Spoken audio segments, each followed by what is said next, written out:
जय श्री राम। नमो नारायण। हर हर महादेव। श्री हनुमान चरित्र में 24वां अध्याय।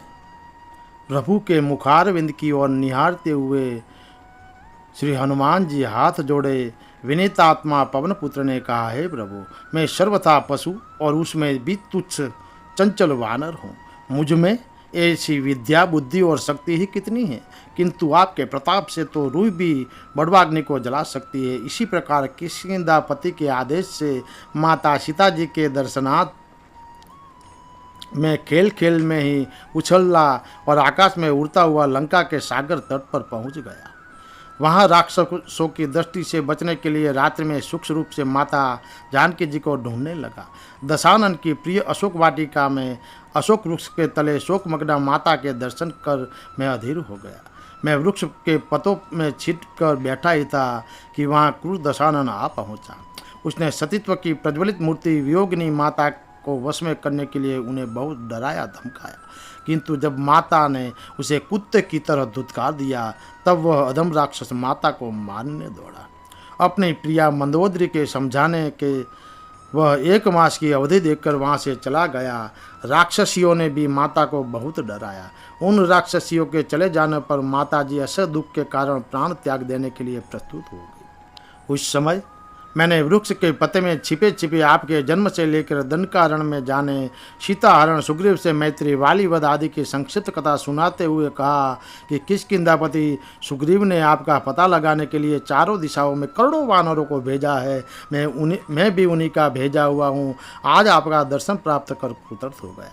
मेरे मुख से आपकी मधुर लीला कथा सुनकर माता ने कहा, जिन्होंने मुझे यह अमृत तुल्य संवाद सुनाया है वे मेरे सामने प्रकट क्यों नहीं होते। मैंने नीचे उतरकर माता के चरणों में प्रणाम किया। मुझ वानर को देखकर पहले तो वह सहम गई, परंतु मैंने उसे क्रमश सब बातें बतलाई। उसके बाद मैंने आपकी मुद्रिका उन्हें दी।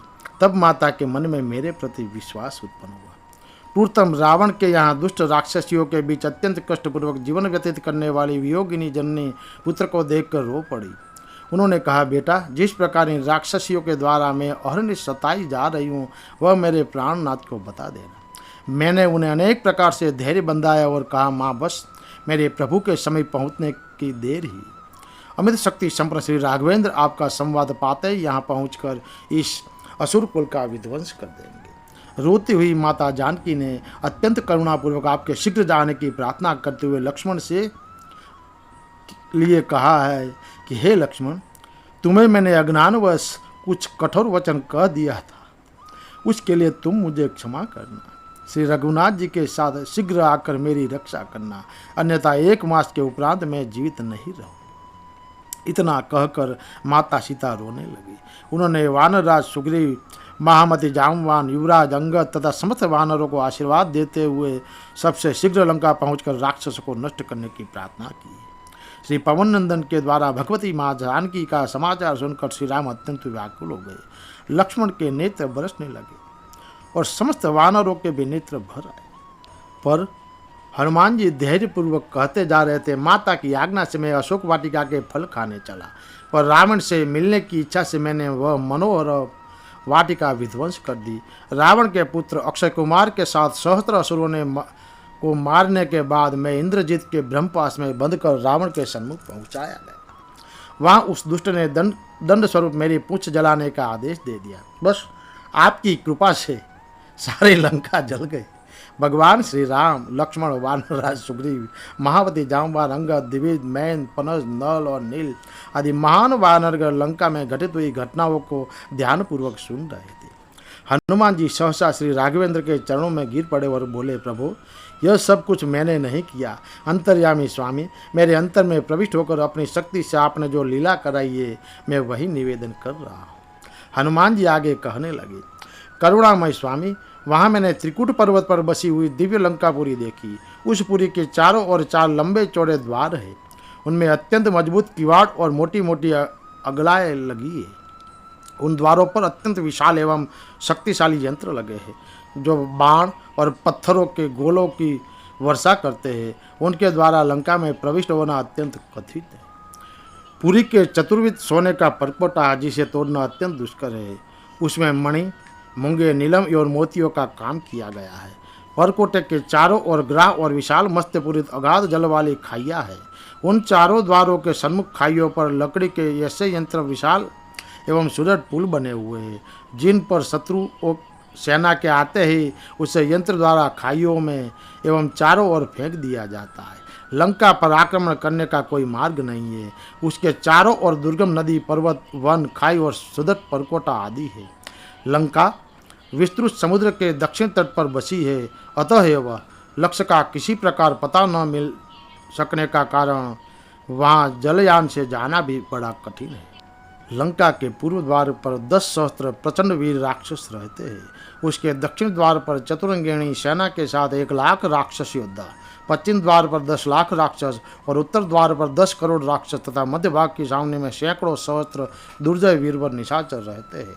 हाथी, घोड़े, खाइयों और शताध्नियों से आदि से दुष्ट दशानन की लंका सुरक्षित है, किंतु आपकी कृपा से और कृपा शक्ति से मैंने प्राय सारी कठिनाइयाँ समाप्त कर दी है। लंका के सुदृढ़ द्वार नष्ट कर दिए, खाइया पाट दी, परकोटों को धराशायी कर दिया, विशाल काय राक्षसी सेना का चतुर्थांश नष्ट कर दिया है और समूची लंका फूंक कर राख कर दी है। रावण के नागरिकों एवं उसके सैनिकों में ही नहीं, स्वयं उसके मन में भी आपका भय और आतंक व्याप्त हो गया है। असुर सैन्य का मनोबल तो समाप्त ही हो गया है, अतएव अब अवलंब शत्रु पर आक्रमण करना ही उचित प्रेरित होता है। दुख समन महावीर हनुमान जी का सारा संवाद सुनकर नवनिरध वपुरु प्रभु श्री राम के मुखारविंद की ओर अपलक दृष्टि से देखने लगे।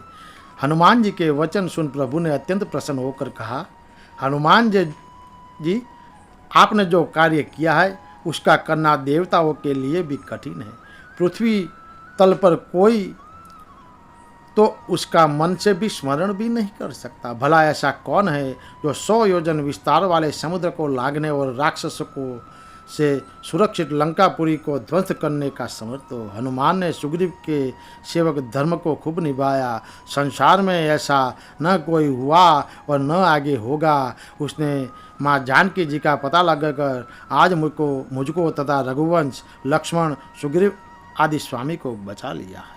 इसके बाद सीतापति श्री राम ने किष्किंधापति से कहा, मित्रवर सुग्रीव, इस समय विजय नामक मुहूर्त व्यतीत हो रहा है, अतएव तुम समस्त सैनिकों की इस समय प्रस्थान करने के लिए आदेश प्रदान करो। इस मुहूर्त में यात्रा करके मैं निश्चय ही समस्त राक्षसों सहित दुर्जय दशानन को नष्ट करके देवी सीता को ले आऊँगा।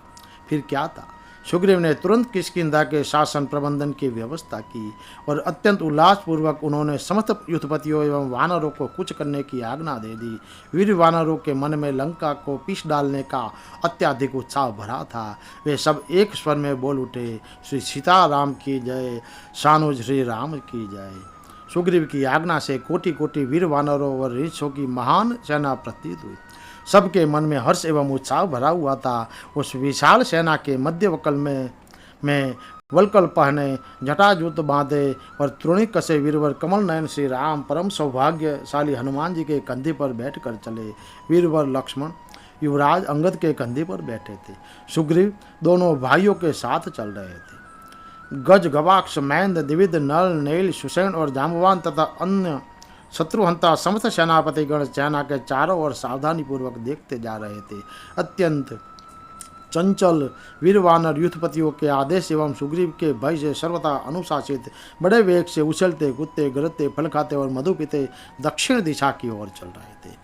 उन वानर वीरों के सौभाग्य का क्या कहना, जो सूर मुनि दुर्लभ निखिल सृष्टि के स्वामी दयाधाम श्री राम के कार्य के लिए ही उन्हीं के साथ आनंद पूर्वक प्रयाण कर रहे थे।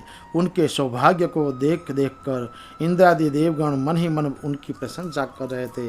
भगवान श्री राम के प्रसन्नता पूर्वक प्रस्थान करते ही माता जानकी जी का वाम नेत्र और उनकी बाईं भुजा फड़कने लगी। उसी समय लंका में अनेक प्रकार के अपशुकन प्रारंभ हुए, जिन्हें देखकर असुरकुल मन ही मन चिंतित हो उठा। वानरों की वह विशाल वाहिनी तनिक भी विश्राम किए बिना रात दिन चल रही थी। वे लोग श्री राघवेंद्र के साथ मलयाचल और सह्याद्री के मनोरम वनों का दृश्य देखते और उन पर्वतों को पार करते हुए अंत में महान नीलोदधि के तट पर जा पहुँचे। वहाँ वानरों ने अत्यधिक प्रसन्नता से गर्जना की, जय श्री राम, जय श्री सीताराम। कोटि कोटि वानरों की सामूहिक गर्जना के सम्मुख महासमुद्र की भयानक गर्जना मंद पड़ गई। जय श्री राम, नमो नारायण, हर हर महादेव।